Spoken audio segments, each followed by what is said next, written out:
예, 우리 오늘 말씀 같이 보겠습니다. 오늘 말씀은 마태복음 우리 28장 17절부터 20절 말씀이 되겠습니다. 마태복음 20장 17절부터 20절 말씀.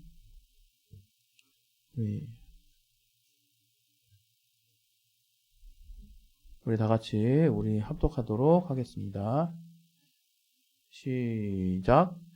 예수를 배웠고 경배하오나 오히려 의심하는 자도 있더라.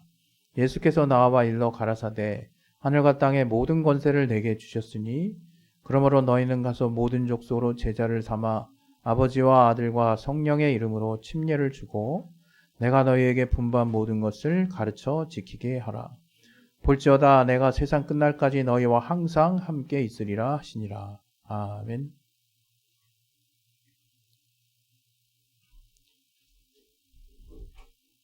예, 오늘 또 이 말씀을 통해서 하나님이 여러분 모두에게 은혜를 또 깨달을 수 있도록 마음을 열어달라고, 하나님이 은혜를 깨달을 수 있도록 도와달라고 우리 잠깐 우리 자신을 놓고 잠깐 기도하도록 하겠습니다.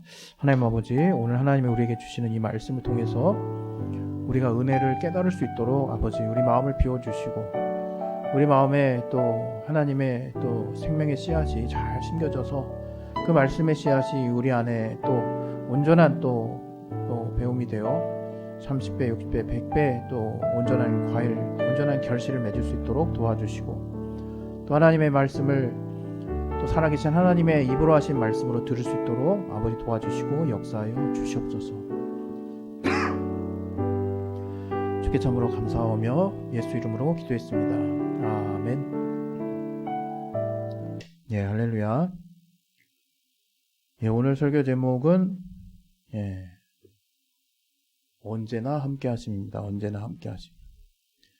여러분, 하나님은 언제나 함께 하십니다. 지금 우리가 예배 드리는 이 순간만 함께 하시는 것이 아니라 또 이 예배당, 또 주일날 이 정해진 시간 안에 우리가 또 마음을 모으고 예배 드리려고 하는 이 초소에만 함께 하시는 게 아니라 하나님은 바로 예수를 믿고 있는 여러분의 심령, 여러분의 영혼 가운데 성령께서 내주해 계세요. 하나님은 삼위 하나님이라고 하잖아요. 성부와 성자와 성령이 하나가 되시는 분. 이것은 우리가 논리적으로 과학적으로 설명할 수 없고 증명하기가 어렵습니다. 그러나 성경은 아버지와 아들과 성령께서 하나가 되신 분이라고 설명을 하고 계시거든요. 그래서 우리 안에 지금 함께 하신 하나님은 지금 아버지는 또 우리의 참 아버지가 되시고 또 성령, 우리 성자 하나님 예수께서는 성경에 말씀하신 대로 2000년 전에 하늘 보좌에 앉아 계시고 또 그 예수께서 하늘 보좌에 올라가실 때 우리에게 성령 하나님을 보내주신다고, 성령을 보내주신다고 하셨기 때문에 우리 안에 지금 우리가 예수를 믿고 있다면 우리 안에 지금 성령 하나님이 내주해 계신 거예요. 그 하나님이 또 오늘 이 본문의 말씀과 같이 세상 끝날까지 너희와 항상 함께 있으리라 이렇게 예언하셨던 주의 말씀이 그 임마누엘의 하나님이 우리와 함께 하시다라는 뜻의 그 임마누엘의 그 이름의 뜻처럼 지금 우리와 함께 하시는 그 현재 상태, 그것을 지금 우리는 그 주님의 예언이 이루어진 시대에 지금 살고 있다는 것을 저와 여러분이 잘 기억해야 될 것으로 생각합니다. 특별히 오늘은 우리 2024년의 그 주제와 맞물리는 또 가장 표면적으로 어울리는 제목을 또 이렇게 뽑아봤는데요. 주님과 함께라는 그 큰 제목 안에서, 큰 주제 안에서 오늘 특별히 정말 하나님께서 언제나 우리와 함께 하신다는 그 개념에 대해서 다시 한번 좀 생각해 보기를 바라요. 그것은 뭐 때문이냐? 사실 우리 그리스도인들도 어린아이만 못지 않은가 이런 생각을 할 때가 가끔 저는 있습니다. 왜냐하면 우리 이제 부모 밑에서 자란 자녀들은 항상 이제 부모와 함께 한다는 그 개념을 자연스럽게 계속 습관적으로 체험하면서 늘 몸에 체득해 가면서 알고 있죠. 그것이 이제 슬슬 나이가 돼 가면서 이제 그 체득한 그 과정이 좀 달라지는데 어렸을 때는 정말 어머니 몸에 찰싹 붙어 있죠. 우리 신생아들은 어떻습니까? 그래서 계속 어머니는 모유 수유를 해야 되고 피곤한 가운데서도 계속 아이는 주기적으로 엄마가 어딘지 확인하고, 엄마가 없으면 울고, 엄마가 있으면 또 이제 얼굴이 또 이제 피고, 또 이제 눈을 감고 있음에도 정말 본능적으로 엄마의 그 모유를 향해 아이가 이렇게 찾아간다고 하지 않습니까? 그것처럼 아이는 엄마 앞에 착 달라붙어 있어요. 그러다가 이제 나이가 조금 돼서 이제 모르겠습니다. 우리가 이제 양육을 해보니까 느끼는 것은 정말 초등학교 뭐 저학년 때까지도 이제 엄마 없으면 굉장히 좀 뭔가 불안하고 뭔가 심리 상태가 안정되지 못하는 것을 사실은 이렇게 보게 됩니다. 그러나 이제 고학년으로 넘어가고 중학생이 되고 이제 고등학생이 되면 이제 어떻습니까? 이제 어느 날 갑자기 엄마 아빠가 필요가 없어져요. 사실은 필요하면서도. 그래서 이렇게 대외적으로는, 표면적으로는 이제 엄마와 갈등을 또 갖기도 하고, 또 이제 이렇게 사사건건 간섭하시냐, 이제 이런 말을 이제 슬슬 이제 꺼낼 때가 이제 빠르면 중학생, 이제 조금 늦어지면 고등학생. 물론 이제 그런 얘기 아예 안 하고 크는 사람도 있지만, 통상 그게 뭡니까? 이제 부모로부터 슬슬 이제 독립을 이제 하게 되는 이제 자연스러운 과정인데, 그런 과정임에도 불구하고 우리는 우리의 부모, 우리와 늘 함께했던, 그리고 우리와 우리 주변에 없으면 정서적으로 굉장한 그 공허함을 느낄 수밖에 없는. 그래서 우리가 사회적으로도 어떤 가정의 환경이 여의치 못한 편모라든가 편부라든가 뭐 본인이 그렇게 되고 싶어서 그렇게 되겠습니까? 여러 가지 어쩔 수 없는 상황에 의해서 또 부모를 다 잃기도 하고, 그런 가정에서 자라난 아이가 사실 이제 사회적으로 정서적인 어떤 그 결여가 어떤 예상이 되기 때문에 더 많은 보살핌과 관심을 갖게 될 수밖에 없는데, 그럼에도 불구하고 물론 꿋꿋하게 자신의 그 마음속 생각들을 잘 다스리며 건강하게 이렇게 커가는 친구들도 이제 많이 있습니다. 그러나 그러한 자기의 상황을 그냥 이렇게 한탄하고 그냥 이 흘러가는 시간 앞에 그냥 놔둘 경우에는 부모가 없이 이제 크게 됐을 때 그 빈 공간에서 결여되는 많은 그 뭐랄까요, 잃는 부분들이 생각보다 크다는 것을 알 수 있고, 그것은 그 사람이 커서 성년이 되고 난 이후에도 그 결여된 부분이 미처 채워지지 않아서 지금 현재를 사는 그 성년 때의 그 현재 삶 속에서도 그 결여에 의한 그 반작용이랄까요? 그로 인해 벌어지는 그 자기도 예측 못하는 여러 가지 행동들이 자연 발생적으로 나오는 것을 가끔씩 보게 됩니다.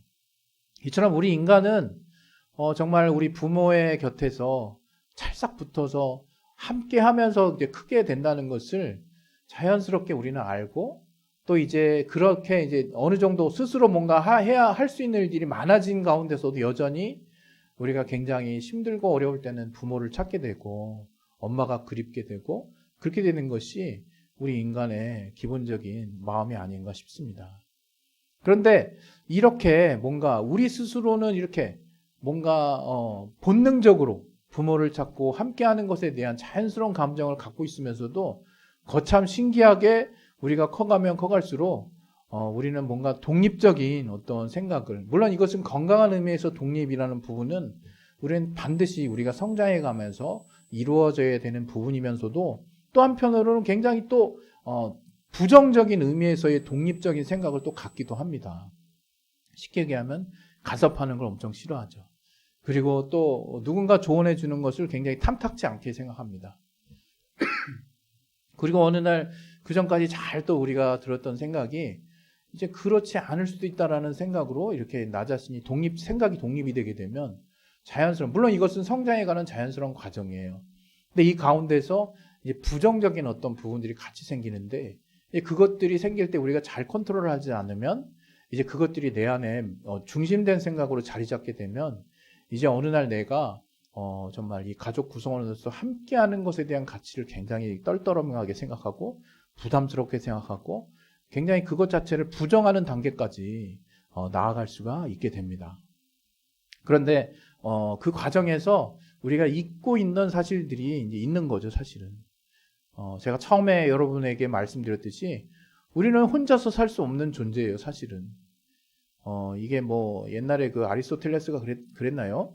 인간은 사회적 동물이다. 너무 오래전 이야기를 꺼내서 그런데 그런 말을 뭐 한 것처럼 우리 인간은 어떤 함께 하지 않으면 사실 살기 어려운 존재라는 것을 이제 어느 정도의 이제 연령과 체험을 하게 되면, 인생의 경륜이 좀 생기면 다시 그것을 또 우리가 되돌아보게 됩니다. 그러나 참 신기하게 우리가 뻔히 함께 하면서 함께 하지 않으면 죽을 수밖에 없는 단계로부터 시작해서 이제 함께 하는 것을 그리워하고, 함께 하다가 이제 어느 시점에 돌입하면 우리가 독립을 생각하고, 또 내 생각만 옳다고 생각하고, 또 이제 다른 사람을 굉장히 배척하게 되고, 뭔가 이렇게 타협보다는 내 안의 생각들을 더 중요시하는 어떤 시기가 인간 누구나, 우리가 인간이라면 누구나 자연스럽게 그런 시기가 도래합니다. 다가옵니다. 그랬을 때 우리는 정신을 좀 포괄적으로, 종합적으로 생각할 수 있는 안목이 필요한 거죠. 예.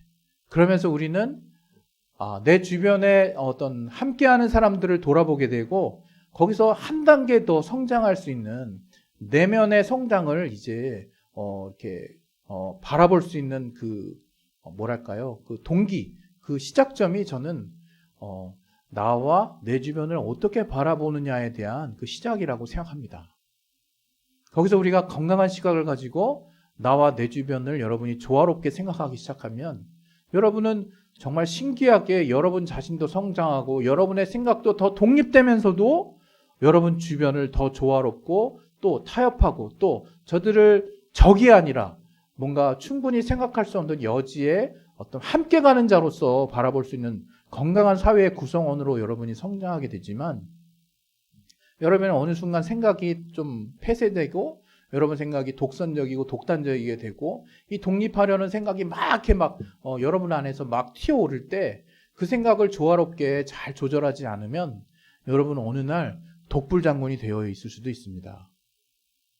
그것은 여러분이 이제 비로소 나중에 조금 더 이제 성장하고 직장에 들어가거나 사회 구성원이 되면 그때서야 느끼는 거죠. 쟤 왜 저래? 이런 말 듣는 거죠. 물론 우리는 청소년기에 학교라고 하는 그 소사회를 통해서 사회성을 또 키우기도 합니다. 그러나 여러분이 어떻게 한들 그 사회에서 크게 제약이 있는 그런 사회는 아니죠.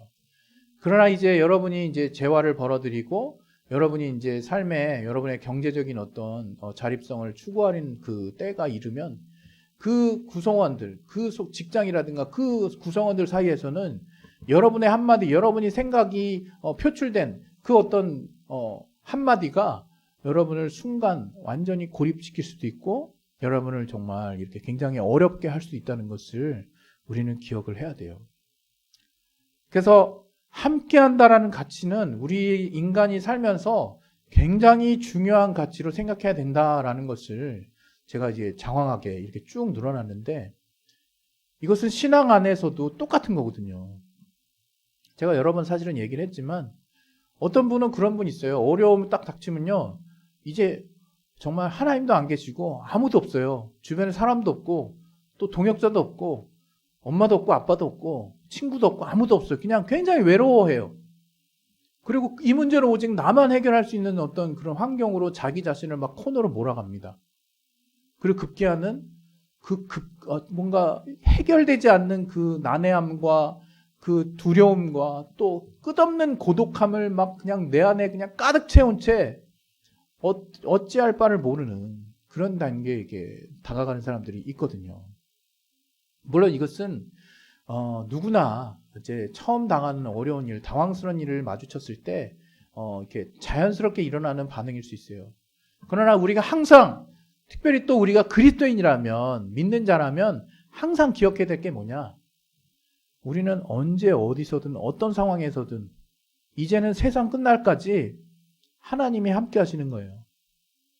주님이 함께 하시는 거예요. 지금 이 순간도, 여러분이 잘 때도, 여러분이 대화할 때도, 여러분이 예배에 집중할 때도, 여러분이 TV를 볼 때도, 공부할 때도, 차를 타고 갈 때도, 어떤 상황에서도, 화장실에 갈 때도, 어떤 상황에서든 주님은 여러분과 매 순간 함께하고 있다는 것을 절대로 잊어서는 안 돼요. 이게 뭐냐? 문제를 대하는 방식이라고 제가 설명을 드리고 싶어요. 제가 처음에 여러분께 여러분 혼자가 아니다라는 걸 말씀드렸어요. 우리는 항상 함께 한다는 개념을 여러분 안에 계속 여러분이 살면서 이제 사회생활을 하면서 삶을 또 사시면서 계속 기억하라고 말씀드렸죠. 그런데 거기다가 플러스 여러분이 기독교인이라면, 여러분이 믿는 사람이라면 반드시 여러분이 잊지 말아야 될 사실 하나가 뭐냐? 오늘 이 본문과 같은 내용이라는 거예요. 주님이 세상 끝날까지 우리와 항상 함께 하신다는 그 사실, 그것을 분명하게 인지하고 삶에 늘 녹여서 사는 사람과, 그게 어느 날 갑자기 번뜩 생각나는 사람과 그게 아예 생각 안 나는 사람, 이 세 부류의 사람은 엄청난 차이를 겪습니다. 똑같이 예수를 믿고 있는데 마지막에 얘기한 그 사람은 늘 불안에 휩싸일 거예요. 왜? 인생이 늘 평온하게 흘러가지만은 않으니까. 누구한테나 그 사람은 늘 불안해요. 늘 항상 어떤 문제가 터질까 봐 걱정합니다. 늘 문제 터질 때마다 인생 마치 세상 무너지는 것 같아요. 제가 한때 그랬죠. 그게 세 번째 사람이에요. 그리고 위험이 찾아왔을 때만 주님이 함께 한다라고 느끼는 사람.